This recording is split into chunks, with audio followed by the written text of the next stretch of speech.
It's recording. Okay, so we can start now? Yes. Okay, thank you. Good morning, everyone, or good afternoon, depending on where you are.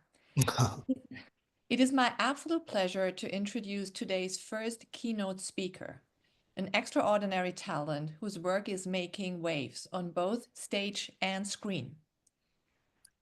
Malick Bauer is a gifted actor whose breakthrough performance in the Disney Plus series Sam a Saxon has captivated audiences worldwide. His powerful portrayal, based on a true story, in this groundbreaking series has not only earned him international recognition, but also prestigious Best Actor nominations at the Deutscher Fernsehpreis and the Jupiter Awards. Born and based in Germany, Malick's journey began in Hamburg, leading him to train at the renowned Felix Mendelssohn Bartholdy University of Music and Theatre in Leipzig.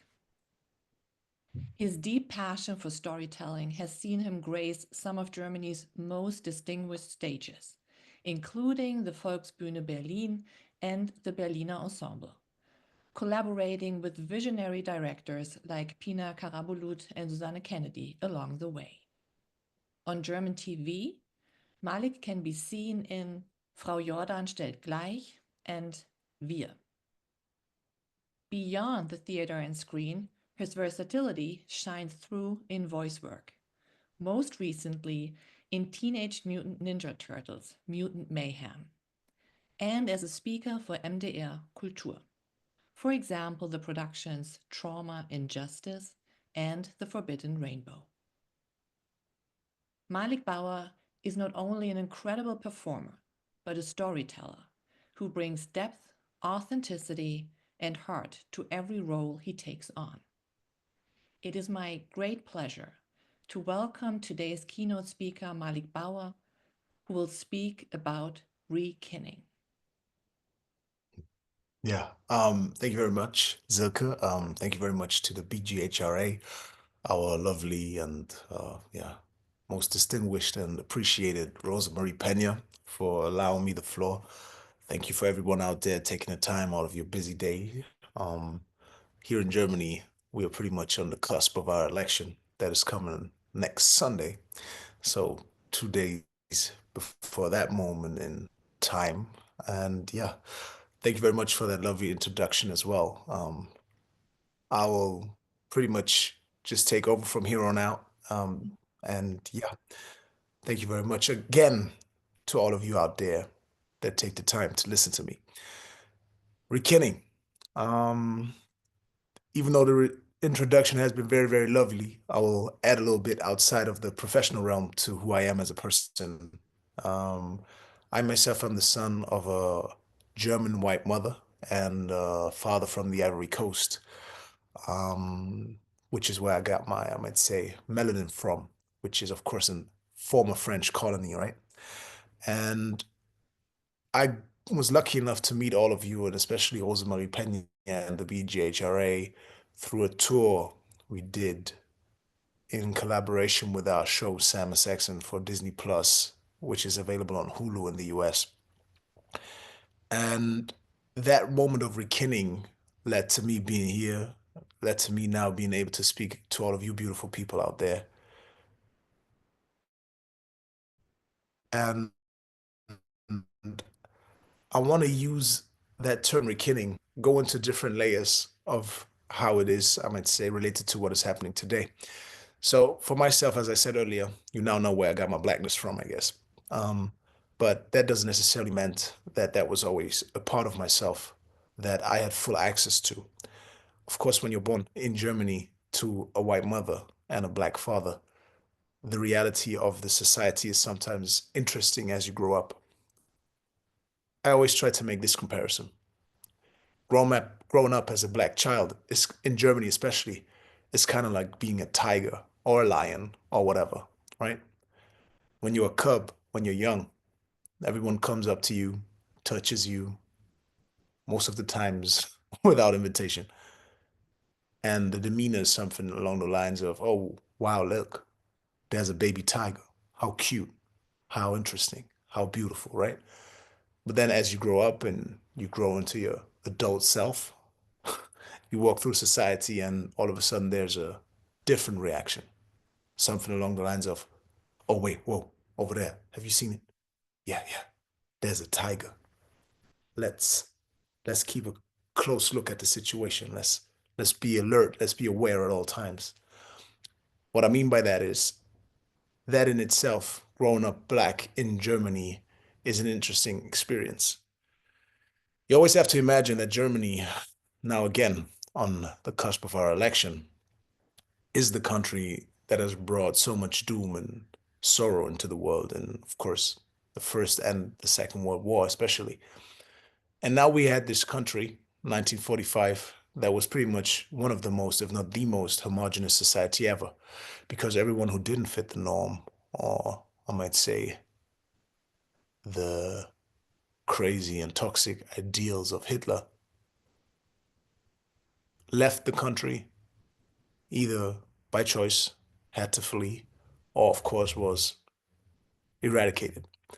So now when you're here, you're in a society that has a black demographic of about 1%. We have about 83 million people in Germany right now, and only 1% of those people is black, which is very different to, I might say, the US, maybe France or England, where we have about 10 to 15% of black population in the country. So when you grow up here, you don't see yourself a lot of the times. I was lucky enough to become an actor in Germany despite my own doubt in the beginning of my journey, which has now granted me the opportunity to speak to you because we did a show. A lot of time has passed since Hitler, of course, but it's always important for me as a black German to point that out. I think most of us that are in here know this, but still, it is important to understand that this is a very, I might say, unique experience where our empire, the German Empire, the shame that we admit to is, of course, the Shoah and the Holocaust.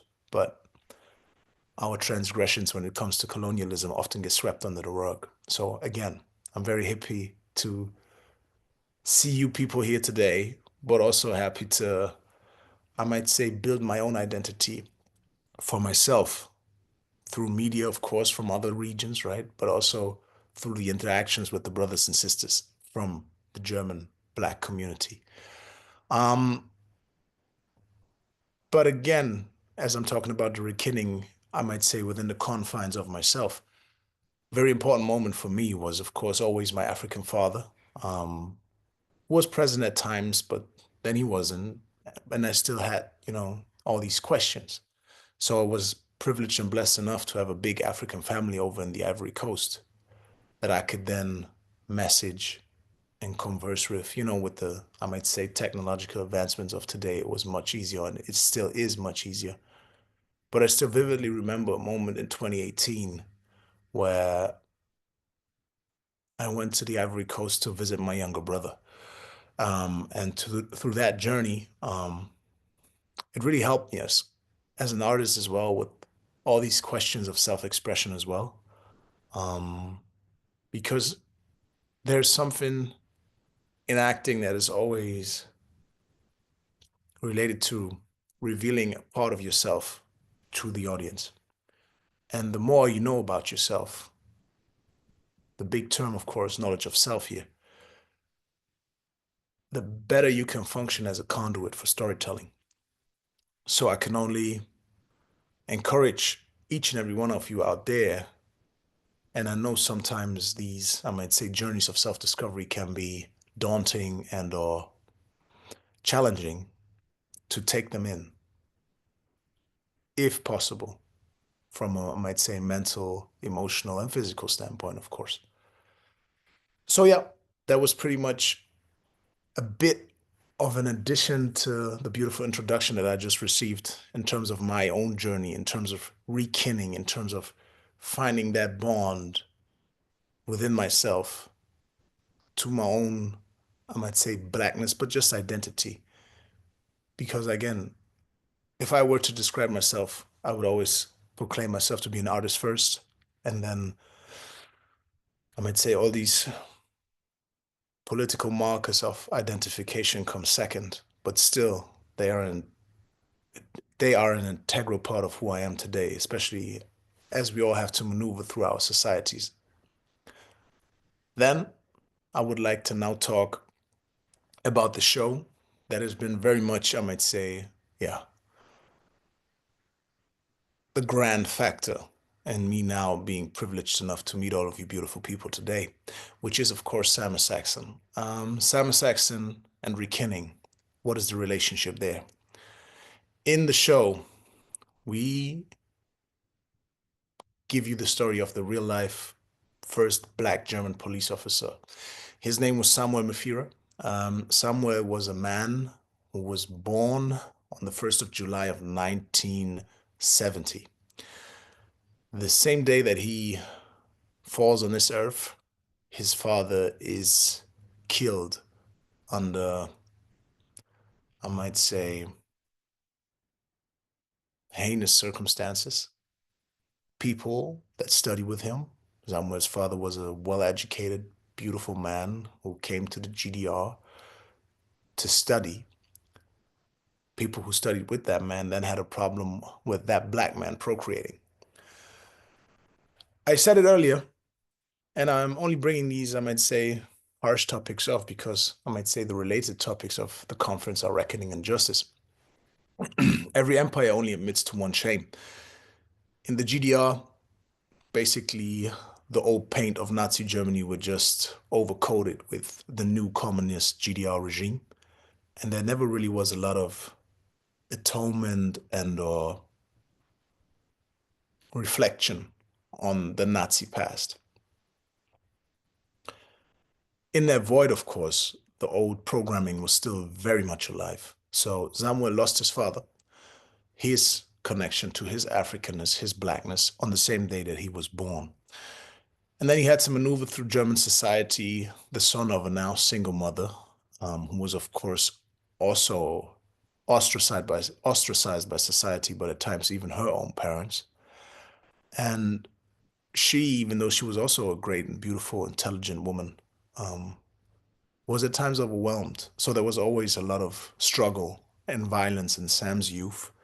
But despite this, I might say, childhood trauma and his lived experience, Sam always wanted to find his place in German society and contribute. Contribute to a society which has basically shown him his most heinous side, right? He still went into the police force looking for purpose, but also a chance for him to find a place of belonging. And that worked out for some time, I guess. But as he was working within the police force, he then saw the underbelly of the structure at times and systems of oppression that still lead to him leaving the police force because he feels that there's a strong shift towards the right that was in the mid 90s or early 90s in Germany, especially in the former GDR territories. We had a lot of attacks on refugee homes where basically mobs of right-wing people gathered in front of these refugee homes and they threw Molotov cocktails at them. One of the big, or some of the big names, of course, Lichtenhagen, there was an ugly incident there, Hoyerswerda, Tiendorf. And as all this is happening, you have this black man there still trying to fight for his idea, utopist idea of a German society, while also being, in a way, I might say, used for a public campaign of inclusivity. In the same way that we kind of have seen it now after Black Lives Matter. We all have lived through all these, I might say, proclamations of corporations as institutions. And to all my beautiful brothers and sisters, no matter the skin color living in the US right now, you are already living through the official rollback of DEI aspirations and attempts. And again, there has been a lot of performative stuff going on in the last 4 years, but also in Sam's time. So he then quits the police force and tries to take matters in his own hands. And that's where pretty much he becomes an enemy of the state. But in the, I might say, more so beautiful context of rekinning, we also have a black man there who loses his father, but finds hope, solace, and togetherness in the arms of friends that he meets along the way. Again, it is always important, I already said it, to imagine and or understand the German demographic. He lived through a time where it was rare for him to see another black person. And still, within his struggle and his own fight through society, he always had his people with him, basically standing with him and standing for him, that gave him a sense of togetherness and hope throughout the, I might say, yeah, resistance that he faced in early life, but also later in life, of course. Now, to give you, I might say, the beautiful ending of the real life Samuel Mefire that we're still living through, thank God. After he became an enemy of the state, he then, of course, got into the hands of the law. They then gave him a very, very harsh sentence. But now he lives a beautiful life, has a beautiful family, which I was lucky enough to meet, and has a very harmonious family life that he built for himself. But there again, there was an importance of rekinning there and for himself also to find peace within his, I might say, very much attacked reality that was, of course, destabilized from the outside, given that his family trauma is, of course, very much still part of his reality today, right? You can only imagine. Imagine, that's pretty much the best metaphor that I have. We've all seen The Angel of a Daughter, um, that is the daughter of George Floyd, right? After what the country, but also the individuals, but also I might say the justice system has done to that beautiful brother that we lost. Imagine the daughter still being patriotic enough to sacrifice herself for public service, right? And these people always need to be respected. So when we talk about Samuel, I always find it more important to speak about the whole story, the whole context, because in German media often they try to describe our show as the show about the scandalous cop. And I don't think there's anything scandalous about Samuel Mefire, despite what the public narrative is at times. The most scandalous thing will always be the murder of his father. So again, that is something within the show that now brought me to you beautiful people.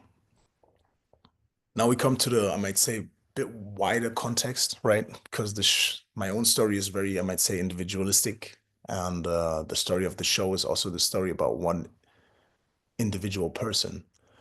But more so in the communal sense, I think the rekinning is such a beautiful term, of course, coined by Rosemarie Pena, because it does something that we could all feel, especially within 2020, that will be key for the entire society. And when I say society, I'm speaking as globally as you could imagine, but also I'm speaking very closely to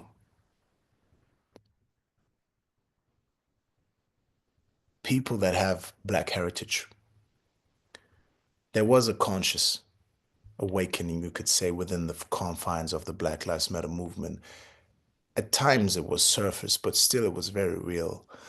I vividly remember, of course, all the protesting, but institutionally, something that was also super important to me was Ghana as a country in West Africa, the neighboring country to my father's home country of the Ivory Coast, opening a door of return and making it easier for people to enter the country, right? Just as an idea to find ourselves again, also within the context of our mother continent, right, is so, so important because our bonds were often broken from the outside. Um, Whenever I have the opportunity to speak to this organization, the Black German Heritage and Research Association, right? Of course, one of the big, I might say, interventions to our own story here is the incredibly, let me say, unjust, but also, yeah, crazy and moronic idea that has led to so much Black identity being deported and outsourced out of Germany. When we talk about the children that we lost through all these heinous acts of fake care. I call it fake care because I think some of the ludicrous arguments for these deportations of Black babies were because the climate would not be agreeable to them. Like all that crazy stuff that was still going on long after the Second World War was over and long after Germany so performatively claimed to now have altered its way. Just a few months back, I've talked to a American ex-military man who has shown me a letter by, I might say, German deputies to the American government requesting that the US would send less Black soldiers to occupy Germany because of the interracial mixing that was going on, which then was one of the many factors why so many Black soldiers in America were then sent to Vietnam, as one of many factors, of course. But there's always this disgusting moment, and I hate that it's there, but it is a reality. And I don't want to join in the, I might say, oppression Olympics. But again, we're talking about Germany right now, and there's this weird moment of having the ability to acknowledge Germany's racist, anti-Semitic thinking and condemning it, while still vividly and happily performing acts of racism towards our Black brothers and sisters within the country. And again, that is why it is so valuable for us now to use these tools like the one today where I get to speak to you, brothers and sisters, but also the internet in general for connection to, I might say, offset these moments of division that were and are still so extremely, I might say, vital to our oppression. So whenever we get to the opportunity to circumvent that in any way, I think it's an enormous privilege. And yeah, that's why I got to thank all of you again on that note. That rekindling that is now happening is so central, I feel, when we think about Pan-Africanism, but also our societies that we've all shaped so beautifully already. Like Berlinale is right now happening in Berlin, right? And you can see the artists from around the world coming in now. And there are all these, I might say, super bougie events, right?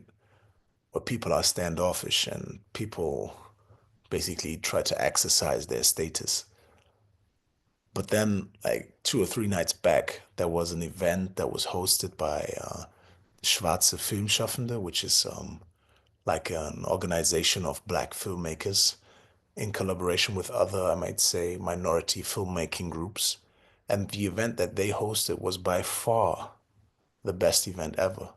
And then again, it was such a vivid moment of rekindling because now when you live in these different German cities, there, of course, the bigger the city gets, the bigger each community gets, and the less we understand how valuable that can be. But there were many brothers and sisters as well at that party that came up to me because I'm kind of like the poster boy for black film in Germany right now, which I'm grateful for. But still, I always take it with a grain of salt because there are so many great brothers and sisters that were supposed to have these opportunities as well, but time didn't let them. But anyway, there were so many great brothers and sisters that came up to me and now expressed their happiness. They expressed that they've never been in a room like this because they are from smaller cities. We also have a scene like that in the show Sam in episode 3, where he visits basically the E or ISD meetup. ISD standing for Initiative of Schwarze and or Black Germans, right? And that is extremely valuable. My mother always tried to curate that type of experiences for me when we lived in Bremen, which is also like the 10th biggest city of Germany, right? But for us just to create these spaces where we can see each other is so tremendously important, especially if we now have the privilege to be in these bigger, I might say, communities and societies of the metropolis type of cities, but still to curate that, to reach out is a great gift. And whenever we can make something along those lines happen, I think we should definitely take advantage of it. Because again, it is the era of rekindling. And we need to, I'm just seeing a question here. Ah, okay. Yeah. Give a deeper explanation of what Berlinale is. Well, I'll get there. But again, it is just important for us to curate these spaces again and again and again, especially in Germany, but also outside of Germany. And also, the further we can, I might say, imagine that concept of rekindling, I think the more powerful and more beautiful it can be. And what I mean about Berlinale and what that is about is more so just a term that I've coined because it's just, you run through the festival, you try to meet people, you try to, I might say, network here and there, you try to consume art, and it's all very, very privileged. And as it is very, very privileged, right, you get these events happening. And in these events, you see so much like insecurity that masks itself as arrogance, right? And these spaces are just sometimes very, I might say, not unbearable, but they aren't as beautiful as they could be if we were to go for real human connection. But then to come at the Black Filmschaffende event, like black filmmakers event, and see the whole, I might say, energy that was curated there was a very different thing. It was very outside of the realm of what these filmmaking things often are.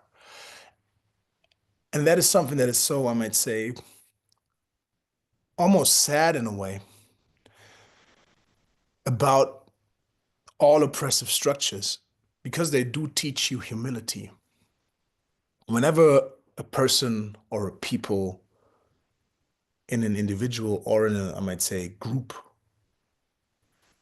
gathered meaning face resistance, the beautiful thing about people is that they then also take a lesson with them.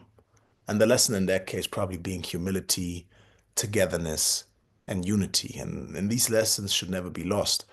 Again, I've said it earlier, I want to say it again, context of Berlinale and filmmaking. There have been great brothers and sisters way before me, like Günther Kaufmann, Lara Sophie Milagro, Annabelle Mandeng, just to give you a few names to do your research. Who else could I give you? Pierre Zanussi Bliss, Mr. Vonya. There's so many great black actors, but they never got the opportunity because they were born too soon, right?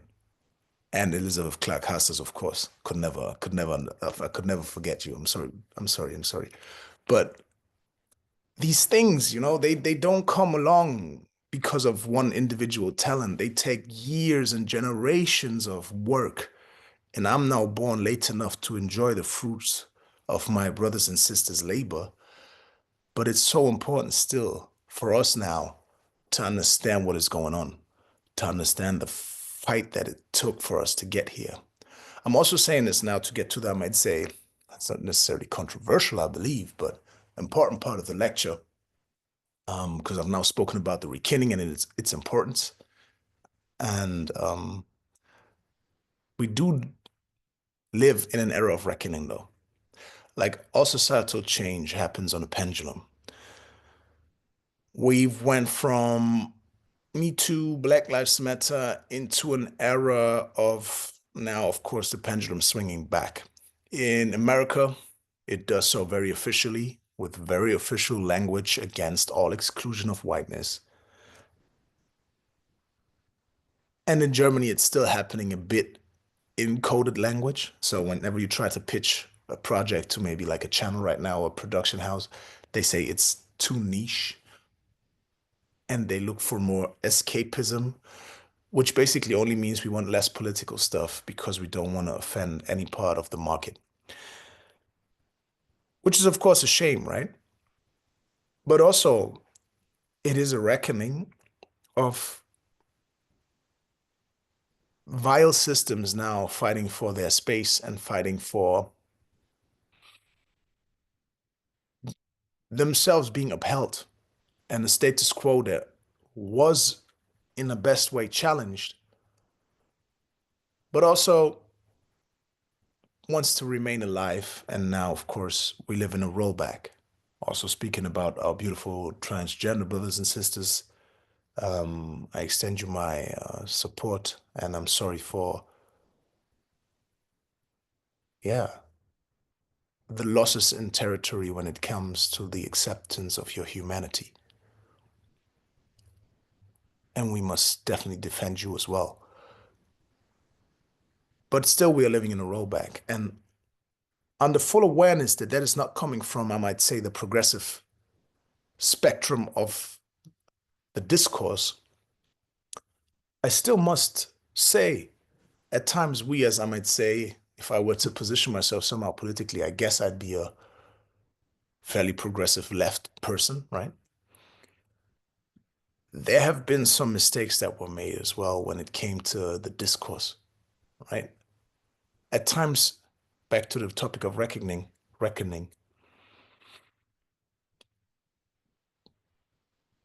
we were too harsh. When I say we, I don't mean me, myself, but the discourse was too harsh. Everyone who wasn't on the, I might say, left end of the spectrum of the discourse, in Germany especially, basically got hit with the, you're part of the problem, you're a Nazi for saying that. And what that does is that you drive people away. Because of course, right now, from what the rekindling can be, is a concept of togetherness. And I always also understand it as an extended invitation into human decency and respect. Because at the end, that's all we ever long for. A full value human experience with decency and respect. And at times, perhaps we forgot to judge people in the context of their time. We maybe expected too much here and there. And it didn't necessarily help that we just threw those people away. And especially in Germany, it didn't help because there was a, I might say, far-right political movement that always had more or less the come as you are mentality to then abuse those people's pain and fear, right? Because that's all they do in Germany. It's all fear mongering. There's no solutions at all. But still, we have to make sure that we don't throw our people away no matter what they do look like. And it doesn't mean that we need to that we need to acknowledge or value every opinion, because of course there are some people that are way outside the dialogue. But what the left cannot afford to do is to speak about certain people without speaking to them, and abort all dialogue after someone who might be misinformed or whatever, displaying a sense of problematic behavior. It is then, I feel, the almost duty of the informed, experienced, and or educated group to give that person a hand in some way. And I don't mean all the personal, free, fucking consultant work that we always do whenever we enter some space that is not necessarily one of ours. I don't mean that. But I still mean that it is very necessary for us to understand two things. Within these confines of reality, and of course, the great interventions to Africa as a continent that are still happening today, but within that one reality that we all hold, whether in America or in Germany right now, maybe even more so in Germany because we didn't have something like Black Wall Street yet that they burned down, right? This right now is the most opportune time for us ever. I'm talking outside of, I might say, the current political moment that is, of course, tough, and I fully respect it if it's unbearable to someone out there, but still, it has not been better yet. And the shit that our elders took is still much greater. Of course, now our generation or our generations, because we're in this together right now, of course, still, we are now facing a rollback, which is a negative reckoning, right? But we also must not forget where we come from as a people in, I might say, a lineage. And the oppression that we face right now in these countries, if we now talk about America and Germany, just for that example, the oppression that we face in these countries is still also within the context of right now, much less than our brothers and sisters in Africa. Like, I'm very privileged in the context, right? It's all a question of context. In the context of Germany, at times, of course, I know I don't necessarily get my fair shake sometimes, whether it's in acting, whether it's in interactions with the police or whatever, right? In that one context, I might now choose the perspective of being oppressed. But if I widen my context and I look at the globe, I think most of us that are now in this chat who do have, I might say, some relation to blackness, we must always understand we are the bourgeoisie. Out of all black people in the world,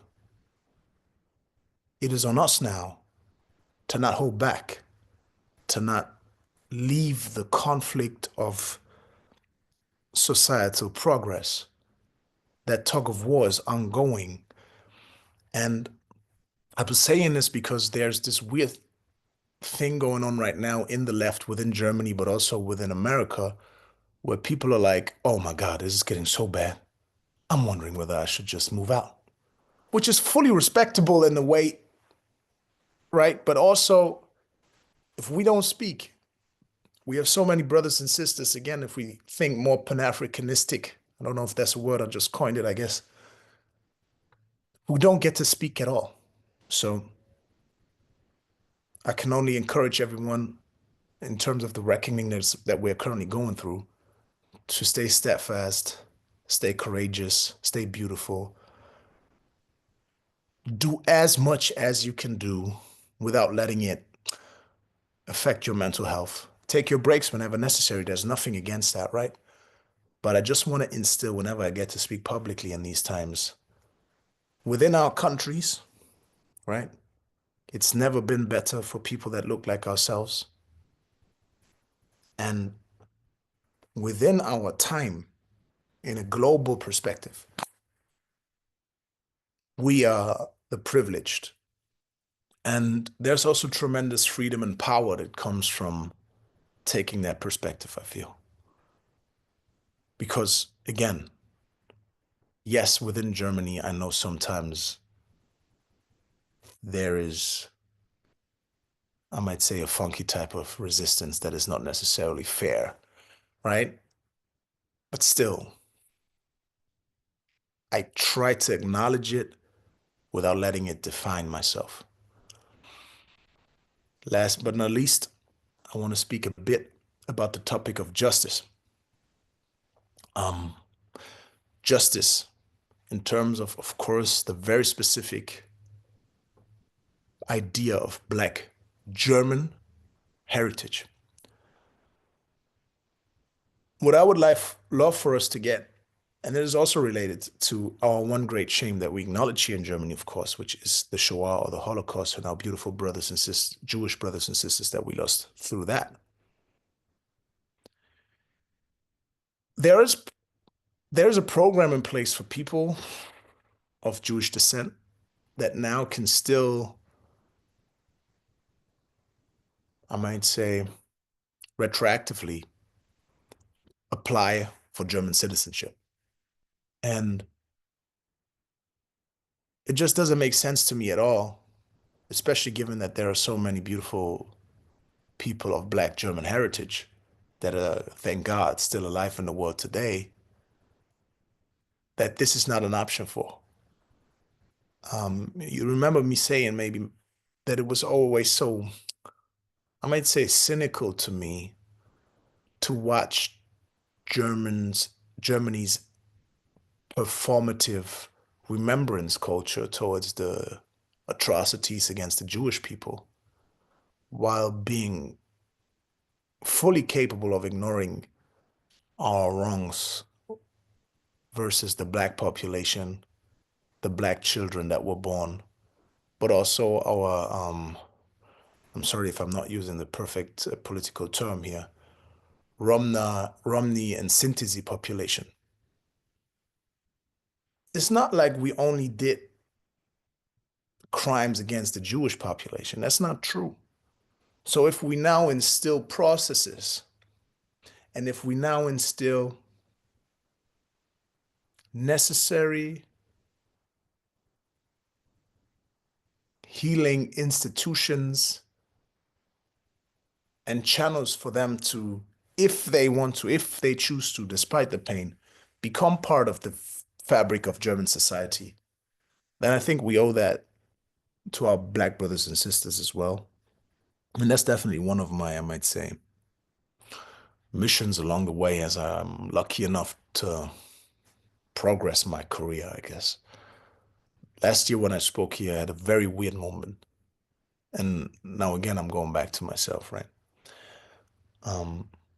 But I want us as a collective, because I don't know who's listening here, right? Like, might be some good lawyers in here, might be some good people of public office in here who have the ability or the connections to get stuff going, and also to reach out to me, of course, and see if I can help somehow, some way.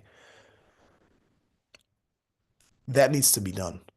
I just need Germany to be very, I might say, consequential with its efforts when it comes to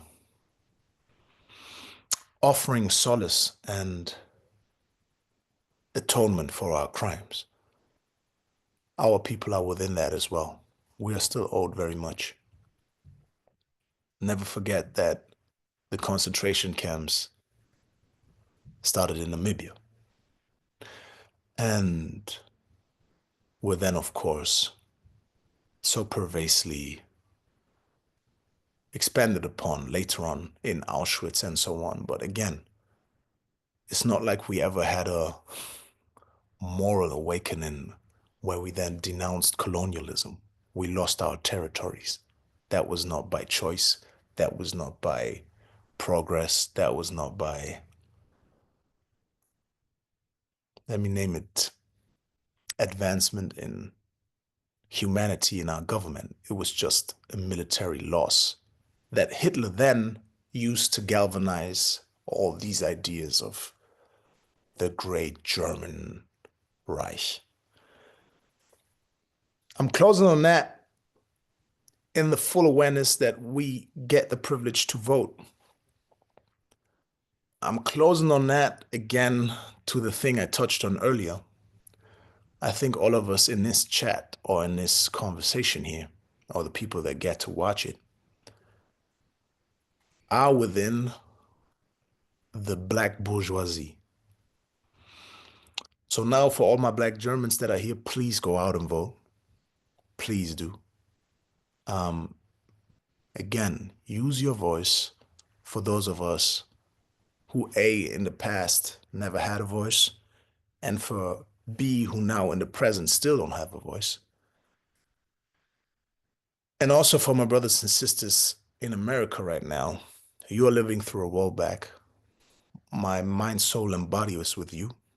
I wish you nothing but steadfastness, endurance, I might say, weirdness of the time is humongous.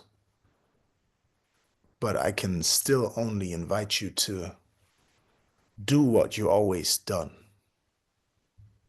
Black American culture has made my life. Whenever I look at these black artists that I used to shape my identity, that I used as inspiration, I owe you finding the courage within myself to become an artist. So that is the beautiful Black American spirit that is our gold of today's time. The culture of American Black resilience is incredible. It is still inspiring the world. It is still the number one taste making, bond breaking power. It is our gold. And please, and I know I'm asking for a lot, never lose that. Never lose that. It will be very necessary. And I thank all of you. Please, when I'm now challenging some of you, never think that I'm not acknowledging that it's rough out there. It is. But still, we are the ones who are not allowed to back down. Again, within the confines of our country, from a historic perspective, all our elders had it way worse. And from a geopolitical perspective of the now, our brothers and sisters in Africa, who probably do have more, I might say, healthy societies when it comes to mental togetherness, they are still longing for some of these systems that are in place. When I think about healthcare systems in Germany that made me a healthy or young human being, educational systems, justice systems, those are all privileges. And of course, they are part of, I might say, crimes and bloodshed that brought these privileged institutions into these countries, right? But if we are now here, let's not shy away from the fact that these institutions,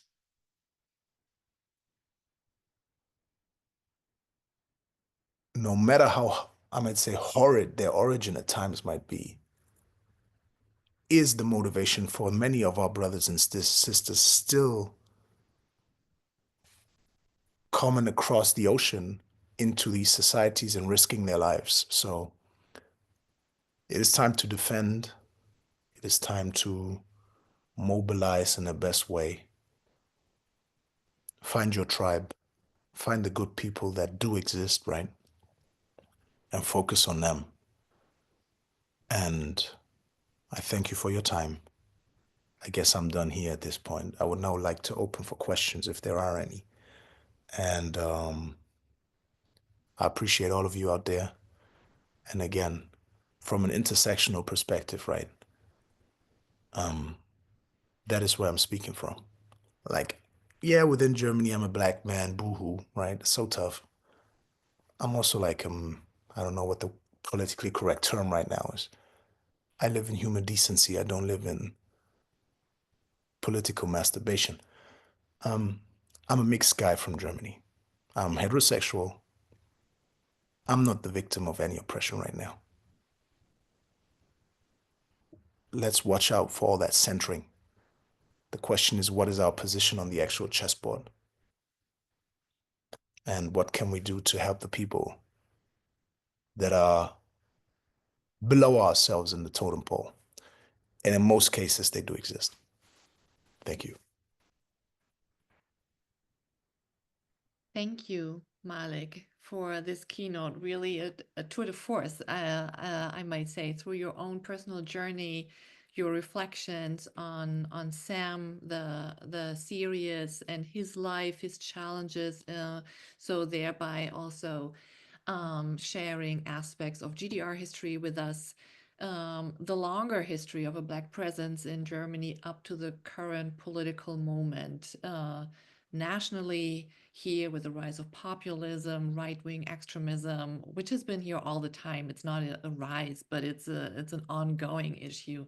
But also internationally, the rollback that you mentioned, really thought-provoking, inspiring, and enjoyed it a lot. And the attendees here enjoyed it as well, and this manifests itself in a couple of questions that are already in the chat. So I'm sharing these now. Bess is Dr. Bess from UNC is wondering, is there a relationship that you see among Rekinning, Deutsch and Resozialisierung, resocialization, I guess? Must be honest because I don't want to baffle on and mask it. I'm not necessarily sure that I understand the question. Maybe if we could jump to another question and Mr. Bess or Miss Bess could specify, because whenever I hear Deutsch, I'm thinking about West Germany and GDR. And I'm not necessarily sure if I understand fully, but I would like to give a proper answer and not waste time like dancing around the fact that I'm kind of not clear on that question. Absolutely. So yes, please, if at all possible, please rephrase and or put it differently in the chat. Thank you. There's also a comment and a question from Maria Greve. Thank you so much for your talk. It makes her hopeful, especially in these challenging times. And she's especially appreciative of your point about making room for dialogue with those who are other-minded. But she admits there's also violence to oneself, and you're repeatedly tasked to explain the other, especially to a white mainstream audience. So it can be a burden, it can be exhausting. That's what I get from her comment. And she shares that she recently experienced this burden of explaining to close family friends in Munich, and she discusses that this might be particularly painful when it comes from people that you love, close friends, family. And so she ends with a question: how do you make room for dialogue when you are exhausted and hurt? If you would like to share. Yeah, I think it's what I've touched upon earlier. There's always this, I might say, pervasive moment of free consulting work that we have to do whenever we enter certain spaces, whether it's professionally or, of course, also in the private life, right? And again, I do fully understand, and I don't necessarily draw strength from myself in these moments. I really do draw strength from what I tried to bring home towards the end, that perspective, right? That I sometimes put myself in a fictitious time machine. Like, and it's not that I imagine my brothers and sisters from, I don't know, 50, 100 years ago to have an easier time when they had to explain much more basic human right wishes that they wanted to enjoy, right? But I still think that at times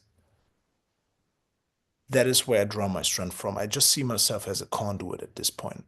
I'm not necessarily a person when I'm in these situations. I'm just a conduit of a greater message, and I'm a person or I don't know, a soul carrying a baton.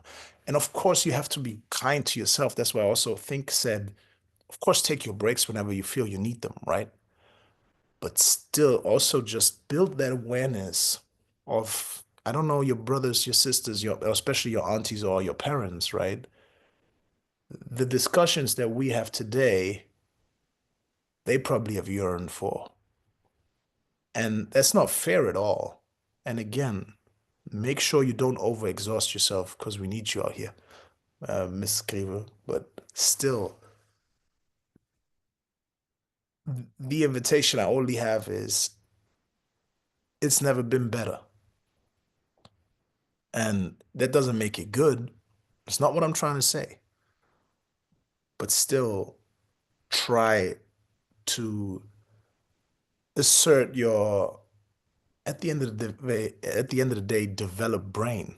Try to assert that, exert that into the universe. And if, of course, you feel that the opposing side of the dialogue is not ready at all, and it's just gaslighting, then go away quickly, disengage, and remain or retain your energy for an open source, right? We cannot save everybody. That's not what I'm trying to say.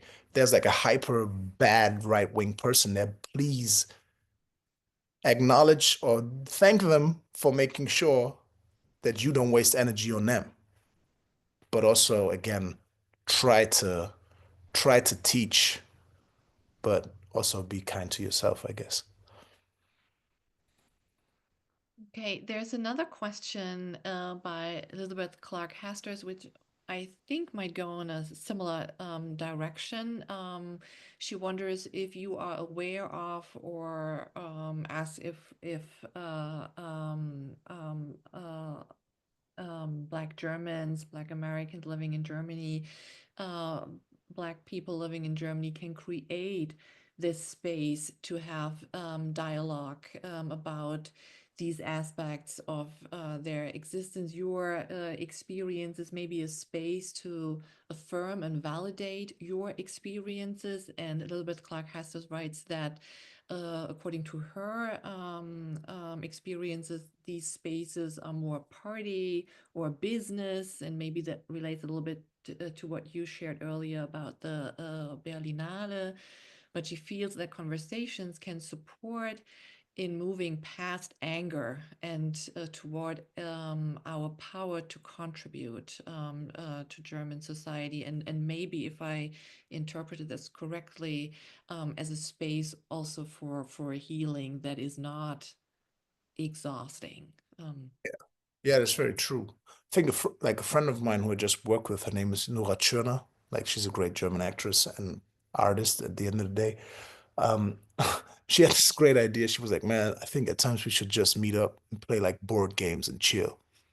And it's very true that a lot of this dialogue stuff always happens in these weird confines of business and or like official networking, but like she really planted an idea in my head to just like open the space and I don't know, like yeah, bring yourself, I guess, and maybe bring some food, some drink, and just chill. Just to have these spaces.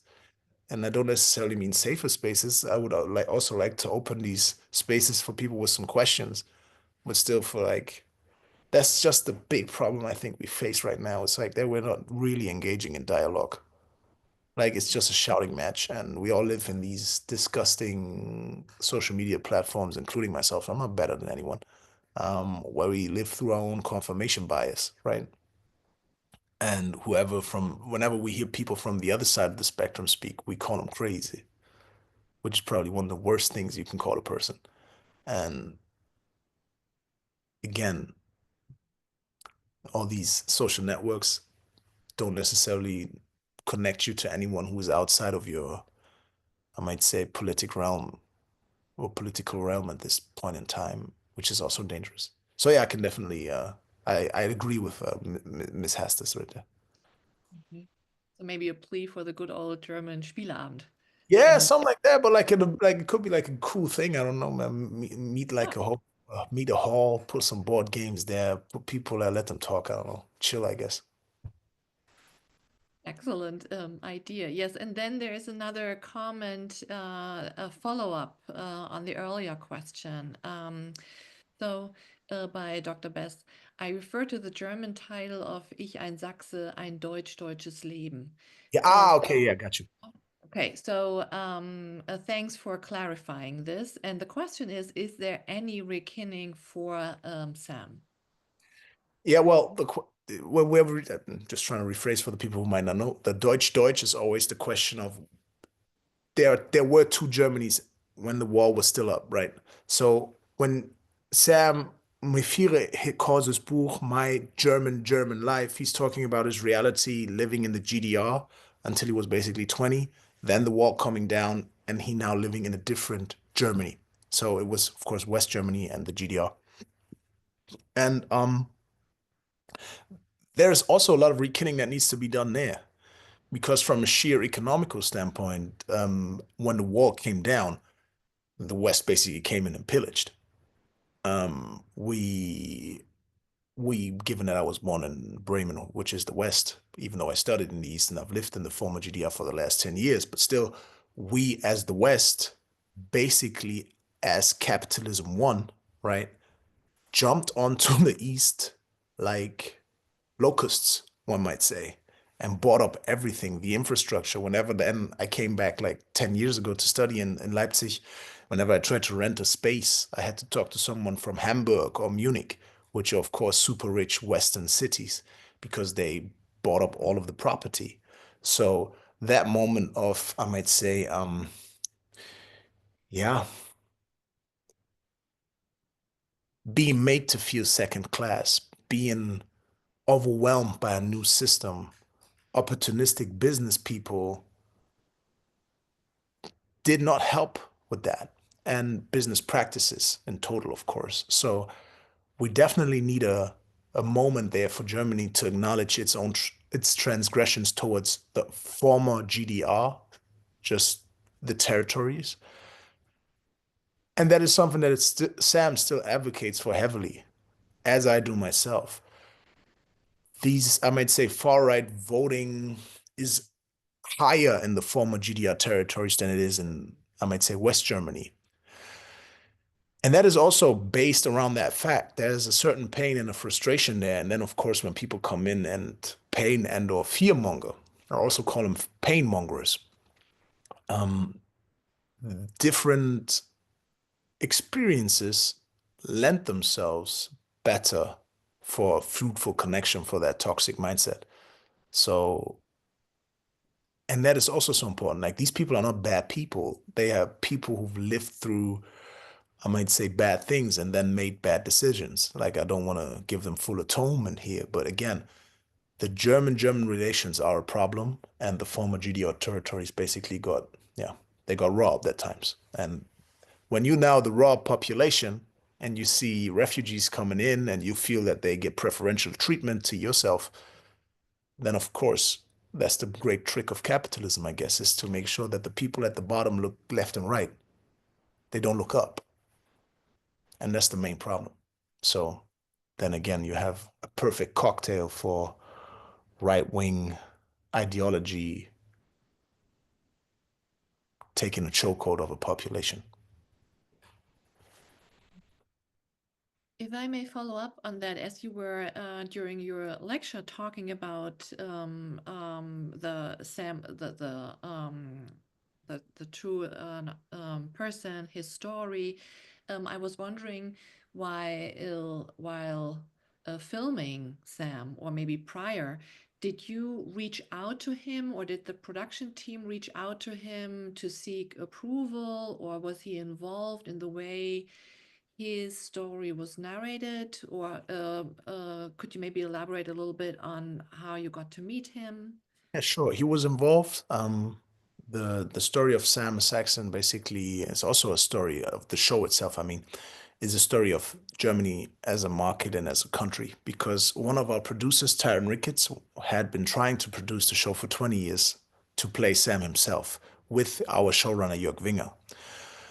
And these two gentlemen went through our German public channel publicly subsidized channels, right? And we're like, yeah, well, we got this great show, and people then could easily see, oh, this is a very great story. Dramaturgically, it's very dynamic, but there will never be a day in Germany for a black lead actor to be number one on a show.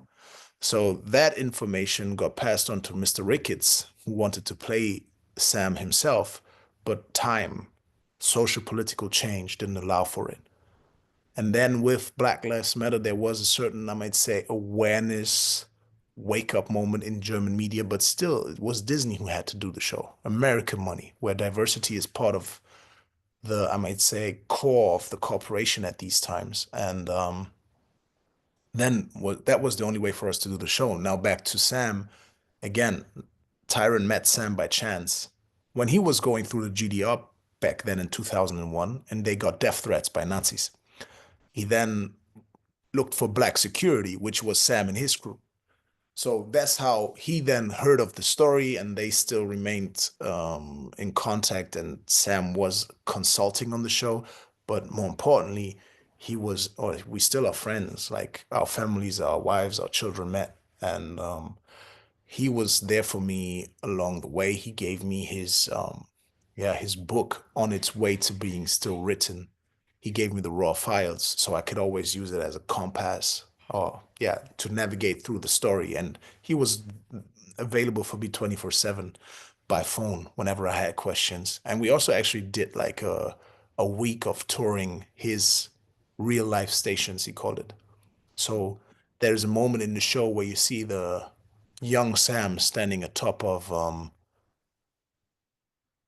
chair, pondering whether he should jump out of a window to escape the violence that he faced from his mother in his youth. I've seen the actual window where that happened. So Shem was very, very generous and helpful for me trying to, portray his life, I guess. So yeah, in short, he was heavily involved. Thank you. Thank you so much. There is a question by Ruth Spencer, and she wonders what your next artistic project will be, and if folks in the US will be able to see it and follow your future pursuits. Yeah. Well, we did Sam. That was something that I can recommend. Then we did a show. It was called Wir. That was that is not necessarily available unless you like use your little tricks with a VPN, where you then put your IP address into Germany.